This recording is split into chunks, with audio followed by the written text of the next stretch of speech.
after that, we're going to apply the procedure based on the compressor na gagawin natin. No? Okay, according to video assessment, so meron tayong 4 na objective.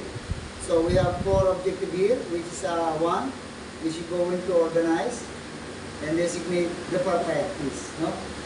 So under those organization, doon naka-indicate po yung team na kayo mag-organize, Kapitan. Okay, number 2, okay, demonstration for the control para operation aboard the ship. Number 3, objective is inspect and service all firefighting equipment on board the ship. And then the last, investigate and compile the reports. So, 4 yung objective natin for our training course. Tama ba ako? Nasa module nyo naman yun eh. From day 1 to day 4. No? Each day, so, di-discuss nyo yung mga objective natin. Okay po? Now, let us go first with the parts of our compressor, but let us do first the SCBA cylinder, no? Although bago sa panangin ito, tama ba? Ibang design. Pero yung function niya, isa lang din. Okay? So, one of the safety precaution dito, no? May safety pictures dito ng SCBA cylinder natin. Meron po siyang spring locking mechanism ito po. So for this spring locking mechanism, you're going to unlock and shut off the main valve. Okay? Makita tayo doon. Okay. Pag bubuksan nyo naman, wala problema ka. Kahit hindi na pindutin nyo. Lock. Pindutin nyo. Malina po. Yes. Now next natin, 40 parts of the compressor. Ito po yung pinaka-charging adapter natin. Okay lang, memorize nyo ito. Hindi lang matandaan nyo. Kasi mamaya, hindi nyo ito. Okay? Charging adapter, ito dito na ulit natin. Okay, to our SCBA. And this is the breather valve. Okay, so clockwise turn, fully open. Para makapagalga tayo ng hangin. Okay, siyempre yung opposite niya, counterclockwise, close yun. Ganun na po. Before you go to run the engine, you go to check the oil compressor. No? So, hindi nito pinipiyatin nyo na. You have to pull and check for the oil level of your compressor. At the side of the compressor, we have here 3 drain taps. Okay, po, no? 3 condensated drain taps. Okay, ang gagawin namin nyo po dito, lock open to discharge the moisture. Okay, after we done discharging the moisture, close ulit natin. Klaro po. Para mas mabilis yung pagkakaroon ng namin. And also, we have here your power supply. Circuit breaker type. So, switch on nyo lang. And then this is the start and stop engine. Klaro po. One of the safety procedure natin dito, before we go into recharge the SCBA, okay, we need a bucket of water. By the way, why we need a bucket of water? Cooling, sir. Cooling system. Yes. Para hindi siya masyadong mabilis na mag-expand. Ano? Kasi the more kasi nag-expand, matagal yung mga kanto. The more siyang malamig, mas mabilis natin siya makakapit. Klaro tayo. So, ganito yung gagawin nating application of demonstration based on the recharging of SCBA. By the way, the title of your activity is recharging of SCBA.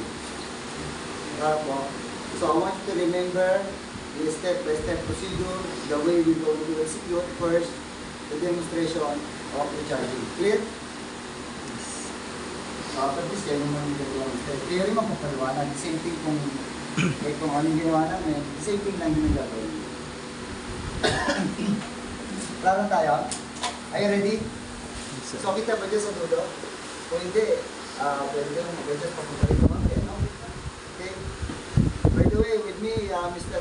Mark Direta is the one going to demonstrate to us the way we're going to recharge the SCBA.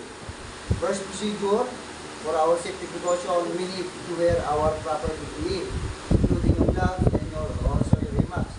Pero later on na lang natin siya isuot. Okay? Kasi isusuot natin yung air map natin. Ngayon, hindi nyo ako maririnig. Yes. Tama ba? At another thing, tolerable naman yung sounds ng ating compressor. Hindi mo siya ganun ka-loud. Hindi ganun kalakas yung ingay naman niya. Medyo mababago lang yung tone ng boses ko mamaya kasi nga malakas yung ingay ng compressor natin. Okay po? But then again, we focus with the execution of procedure. Clear? Clear Now, sa first procedure, after we done our rapid PE, number 2 procedure is we're going to immerse the SCBA cylinder into the water. Okay. Number 3, connect the charging adapter to SCBA cylinder. Okay. Just simply hand tight. And also upright the pressure gauge while connecting the charging adapter. Number 4, okay, open bleeder valve. So fully open, entering the bleeder valve. Number 5, open the cylinder.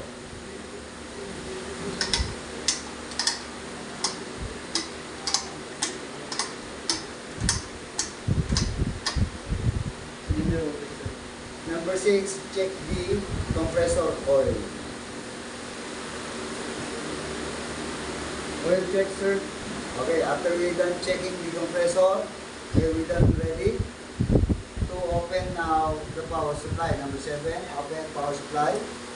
Power supply on. Number 8, start compressor. Upon starting the compressor, okay, number 9, open drain cap. So open. After we done discharging the moisture, we done already discharging. Number 10, close drain cap.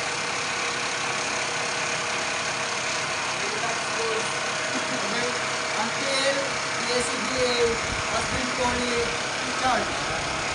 Okay, we're going to assume that the compressor is already done charging. We need already the 225 bars full charge. Okay, number 11, close the cylinder.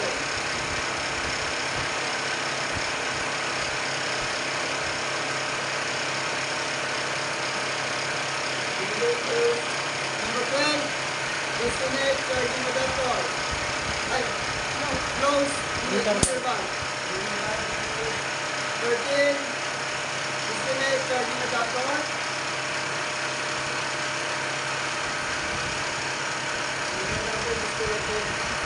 Okay, stop the compressor. Number 15. Number 16, open bleeder valve to discharge the excess pressure. Also, open drain tap. Number 17, to discharge the moisture. Okay, make sure in securing those compressor. Okay, okay mag-iwan ng hangin. Okay, after we discharge all the okay, air in our compressor, close the bleeder valve, okay, and close the drain taps. And then last procedure is shut off the power supply. Question.